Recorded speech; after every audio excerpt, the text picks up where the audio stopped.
My name is Shanna. I live in a suburban house with my 4-year-old son Jeremiah and my husband Darwin, who I've been married to for 6 years. We both share the housework and the childcare, and I work hard every day. I'm blessed with a gentle and well-behaved son and a supportive husband who understands my work life. Jeremiah was able to enter kindergarten safely, and he seems happy every day. Life is mostly smooth sailing, but there's one concern. There's a conspicuous person among the kindergarten parents who acts like the leader of the moms. I noticed her about a month after enrolling my son in kindergarten. It was when I went to pick up my son in the car. That kid's mom, don't you think she's kind of lame? Really, I know, right? I know, she seems so old ladyish. Don't you think she should pay more attention to her clothing? I was waiting near the gate for my son to come out, and these women happened to be nearby. At first, I thought I misheard, but they were gossiping about one of the parents. The central mom was speaking, and her entourage of moms were giggling. Really, it's clear life is over when you give up being a woman.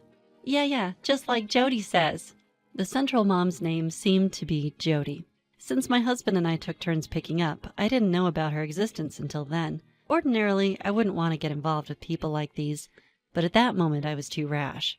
Excuse me, but you really should stop talking like that. I spoke up just as I would if talking to a child. Suddenly the air froze, and the central mom's face tightened and her entourage turned pale. My son came running to me just as the central mom's trembling lips were about to retort.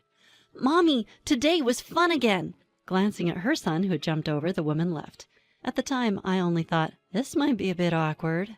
But the incident happened just the next day. Worse yet, from that day on, I had been in charge of my son's kindergarten activities for a while. It'll be tough, but I think he'll get over it in a month or so. Nah, I think it'll be fine if I manage my time well. I've already talked to everyone at work, and I'll figure it out. Luckily, my job is flexible enough to adjust to my convenience. I specify the schedule to my colleagues for when I'll be away, then hurriedly leave the office. Driving into the kindergarten, I felt a bad vibe the moment I stepped into the parking lot. What? I feel like the other moms are looking at me and talking about something. When I look at them, they quickly look away. I was clearly being excluded. Oh wow, it's been a while since I've felt like this. As I approached the moms who were whispering, they scatter like a retreating tide. I almost laughed, but I held it in and decided to wait by the wall for my son. That's Jeremiah's mom, apparently. She's rather flashy. Quite sharp-looking, isn't she? In hushed tones, their voices reach me from a distance. It's hard not to notice them, even though I'm not sure if they're talking about me or not. What? She's just dressed up all flashy, that's all. The voice was so loud I inadvertently looked sideways, only to meet eyes with Jody, who was heavily made up. I thought, who are you to talk? But I didn't say it out loud. She flashed a smirking smile as I kept looking. Oh dear, I'm sorry. Did you hear that? Her followers chuckled at that remark. The other moms, watching from afar, became a bit noisy at the unusual atmosphere. I was unsure how to respond, but thinking that backing down would have repercussions later, I boldly stared back at Jody. No, I'm sorry, I couldn't hear you at all because your voice was so soft. Could you say that again, please? Just as I thought, when I glared back strongly, Jody's face twitched. People who lord over a group and bully those beneath them are surprisingly weak when confronted. But at that moment, she was unexpectedly shrewd. Uh-oh, this is bad. What should I do? Isn't it scary? I wonder if I made her mad. She momentarily backed off, then launched a strategy to paint me as the aggressor. Her followers seemed to catch on, turning their backs on me and whispering. Just as I was about to retort again, Jody's child came running. Come on, let's go. There's someone scary here. When Jody gave the order, her followers started getting into the car. As I watched them, feeling frustrated, one of Jody's followers tripped and spilled the contents of her bag. Oh! With a clatter, various small items scattered within a 6-foot radius. But none of Jody's group offered to help, and they all got into the car. With no other choice, I rushed over to help. I bent down to pick up the small items, and park diary, etc. Are you okay? Oh, I'm sorry. Hey, hurry up and get in. Jody hurried her from the open passenger window. Then, sensing her mother's impatience, the girl next to her started to cry. Oh, I'm sorry, don't cry. Hey, is that notebook that flew over there yours too? Yes, it is, I'm sorry. I went to pick up the notebook that had flown the farthest and brushed off the gravel. Then, Jody, who'd been anxiously tapping on the car, let out a big sigh. Ugh, that's enough. Don't talk to me ever again. What? The window whined as it closed. The girl knelt down on the ground in shock, and the car drove off, leaving a cloud of dust. Here, is this everything? Wait, what? As I was puzzled by the girl sobbing, my son conveniently returned. I asked my son to play with her daughter so that I could chat with her for a bit. Need a tissue? Absolutely. Thank you. From afar, I handed her a tissue as I watched the children play tag in the park square. Somehow, we got into introductions, and I found out her daughter was in the same class as Jeremiah. I was reminded of my own lack of sociability. I also found out her name was Leticia for the first time then. I'm hopeless. I've always just gone with the flow. No, that's fine. More importantly, I had noticed something interesting among the items that had spilled from her bag earlier, a limited edition cosmetic known to those in the know. Do you like cosmetics? When I asked, Leticia's face lit up. Looking closer, I saw that she was indeed wearing makeup. Her technique was a drastic contrast to Jody's. Yes! Oh, sorry, I bought this because it was recommended on an app I've been using. Saying this, Leticia showed me her mobile phone. The logo displayed was very familiar. It was an app released by my company. I was hesitant to tell her when she said, "But I heard this is an app from Mr. McLaren's company. I like it because it has good taste, but I might have to delete it now." What? McLaren is Jody's last name, but there's no one with the last name McLaren among our employees. Do you like cosmetics too, Jeremiah's mom? Just call me Shanna. Yeah, I absolutely love them. Although I had many questions about Jody, I ended up chatting with Leticia for quite some time, and the children were left to their own devices. Before I knew it, 30 minutes had passed, and I ended up giving her a ride in my car. It was the first time I'd had someone I could call a mom friend, and it was so enjoyable to talk naturally. I must have been smiling unconsciously after I got home because my husband laughed at me. "It seems like you had fun." "Oh, that's true. I made a new parent friend today." I told my husband about the events of the day. He was all smiles while hearing about Leticia, but his expression clouded a bit when the conversation shifted to Jody. He seemed to know about her too, and shared various rumors. Things like she's forced jobs related to school events on mothers who hated them, or harsh words have made her feared by everyone. Apparently, she had once ostracized a mother, isolating her child in school, which eventually led the mother and child to transfer schools. "I think you'll be fine since you're strong, but you might want to limit your interactions with her. I heard there's a rumor that she's had children excluded before." "Really? Okay, thank you." I was curious about my husband's words, but I wasn't giving it much thought at the moment. After all, I won't be dealing with her my whole life, and she's not a business associate either. However, the situation had turned into something that I couldn't simply dismiss. A while after becoming good friends with Leticia's family, Jody, for some reason, started talking to me. We hadn't even made eye contact since that day. "I heard about you." What could she be talking about, coming all the way to the parking lot to talk to me? As I wondered what she had heard about me, Jody smiled smugly. "You're the president of some company, aren't you? No wonder you drive such a flashy car." Huh. I wondered who had given her that information. By saying some company, she might not know exactly what kind of company I'm running. When I got out of the car, I was quickly surrounded by Jody and her entourage. With her arms folded, Jody gestured to me. "What do you want?" "You. I'll let you into my group. Let's be friends from now on." I never said I wanted to join her group. Though I thought that, I remembered my husband's words at that moment. If I was the only one being ostracized, I could endure it, but if something harmful happened to Jeremiah, I would never forgive myself. Maybe I should just endure it here and go along with the conversation. Thinking that, I casually responded, "Oh, thank you. I'm glad." I didn't put any emotion into it. But Jody seemed quite pleased with my words.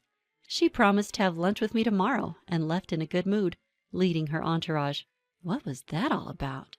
The thought of having lunch with them already made me feel dejected. At that moment, I suddenly felt someone's gaze. Turning around, I saw Leticia spying on me from afar. Since that day, she had been ostracized from the group. "Leticia, what are you doing hiding over there?" I'm sorry, Shanna, I... According to her, Jody had suddenly called her last night and thoroughly questioned her about me. She had accidentally let slip that I was a company president. I'm sorry. Maybe she's planning to take advantage of you." Apparently, Jody has a habit of making the weakest member of the group pay for all the lunches and parties. And until now, that person had been Leticia. What's that about? I once thought it was best to maintain a healthy distance with Jody, but I couldn't tolerate her treating Leticia, such a kind person, so horribly. I decided to change my strategy. We'll be part of this kindergarten for another 3 years. If we have another child, it'll be even longer. Jody's family seems to have many children, and if I'm going to be involved with them for so long, it might be easier to take a stand right now. I was invited to that group, I said. Despair washed over Leticia's face, and she almost started crying. Then we can't talk anymore, can we? Apparently, Jody has forbidden the group's members from talking to any mothers she's ostracized. I'm amazed at how tyrannical she is. No way, that's not true at all. I just wanted to surprise everyone. I really think this isn't good. The next day, the cafe where I was invited for lunch was very close to my office. Jody was at the center, taking over the terrace seating. You know, you look very flashy, don't you? In a good way, of course. So with that and being a CEO, you must be incredible. You must be working hard and earning good money, right? I was bothered by the occasional condescending tone, but that wasn't what I wanted to hear about today. Speaking of which, that app is popular these days. From outside the cafe, I could see a large billboard at the top of a building advertising our company's app. The reason I brought up this topic was, yes, it's popular now. Actually, my husband works for that company. Oh, really? He just changed jobs. He was scouted with attractive terms and was poached. You should come to the job change celebration. Just as I thought, she took the bait. However, there were several inaccuracies in what she said. To be precise, her husband isn't working there yet. They've only offered him the job, and his first day in the office isn't until next week. Besides, he wasn't headhunted or anything. He just applied on his own accord. They probably think I know nothing about it, but unfortunately for them, I'm the most knowledgeable person in the whole world about that company. Oh, I'm sorry. I have to go now. Oh my, you sure are busy as a CEO, huh? Take care. Confused by what was just said, I tilt my head and Jody smiles in disbelief. You know, you may be the CEO, but you're still the newest member here, right? That's why I'm saying you should pick up the check. It seemed that Leticia's concerns were right on the money. In the end, they probably just saw me as someone to pay the bill. The conversation was filled with nasty gossip, and I felt nothing but disgust at the malicious attacks on Leticia. I forced a smile, paid the bill, and left. Everything is in place now. All that's left is to deliver the punch. On the night of Jody's husband's job transfer celebration, I approached him. Mr. McLaren, you're working late on your first day. Boss, I'm sorry, just a little longer. I want to learn the job quickly. Today was Mr. McLaren's first day of work. He was a bit cautious, but just as I felt during the interview, he was a completely ordinary person. How about we go out for drinks to welcome you on your first day? I'll invite the others too. No, I really want to go, but my wife has booked dinner to celebrate my job change. I'm sorry, can we do it next week? I knew he wouldn't come. Besides, I knew his wife had reserved a table at a fancy steakhouse because, coincidentally, I was invited there too. I left the office, picked up Leticia in my car, and headed to the restaurant. You took your time, didn't you? It's already started. Oh my! The star of the show was supposed to be her husband, but the party had already started when I entered the restaurant. Jody's eyes turned to Leticia, and she makes an obviously disgusted face. What a sourpuss! You weren't supposed to be invited, were you? Well... Oh, I just ran into her and invited her. I'm sorry, could you please order a drink? Jody and her entourage have taken over the table seats, and Leticia and I sit at a separate table for two. Jody completely turns her back on us, engrossed in conversation. Would I have been sitting in the corner all alone if I hadn't brought Leticia? Well, it doesn't matter. Oh, right. After talking to Leticia for about 30 minutes, Jody looks back as if she just remembered. A spiteful smile, clearly looking down on us. Here, you'll handle the bill, boss. Her entourage chuckles.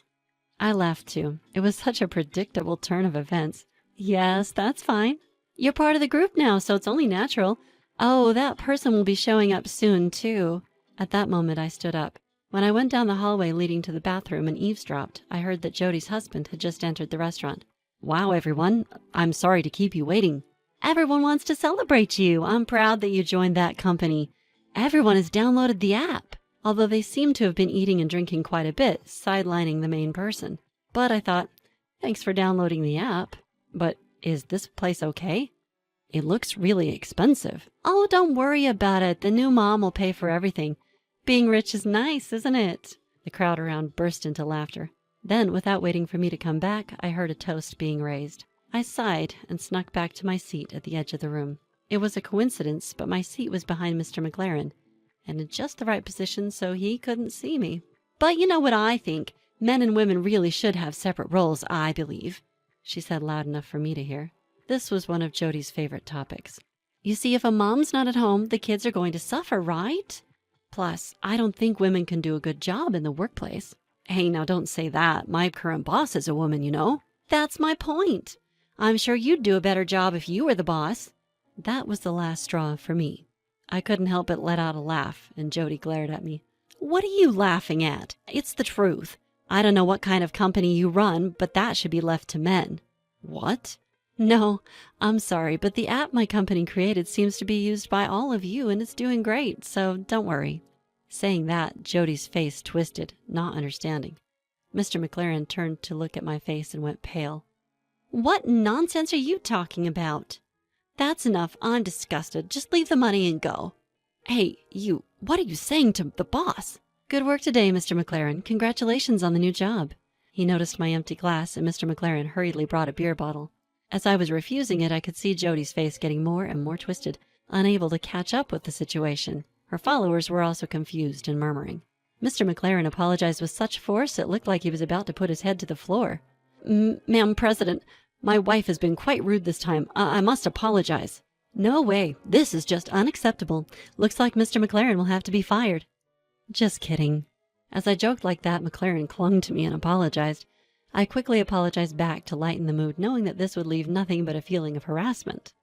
David's mom, you'll still be friends with us, right? You're not really going to fire my husband, are you? Jody, with a completely fawning smile, buttered me up. Her family has many children, so losing her husband's job would be a problem now. I won't fire him, though. No, my child, Jeremiah, was not interested in me at all, was he? Ugh, so sorry. Move, you're in the way, Leticia. Jody, trying to push Leticia away, who was standing next to me. What a distasteful person. Come on, leave this mediocre woman behind. You'll still be friends with me, right? No, the mediocre one is you. Leticia is my dear friend. She's a far better person than you. What? Jody's voice rose, and she went into a wild rage. I apologized to the restaurant owner and paid for everyone's bill. Mr. McLaren, we're counting on you, starting next week. I said that to Mr. McLaren, who was desperately calming his wife, and we left the restaurant. Later, Leticia and I had a modest celebration. After that, Jody's group fell apart. None of her followers wanted to continue associating with Jody after witnessing her behavior that night. She began to avoid me and gradually lost her place in social circles. A month later, her entire demeanor had changed and she became quite subdued. She tried and failed to join other mom groups, but that's none of my business. Leticia and I continued our friendship, and we still visit each other with our families on holidays. McLaren and I have a business relationship, so personal matters don't come into play. Seeing how hard he works, I can't help but think the incident that night might have spurred him on. In any case, I believe that taking a strong stance from the beginning paid off. Perhaps in human relationships, taking the initiative is key to victory.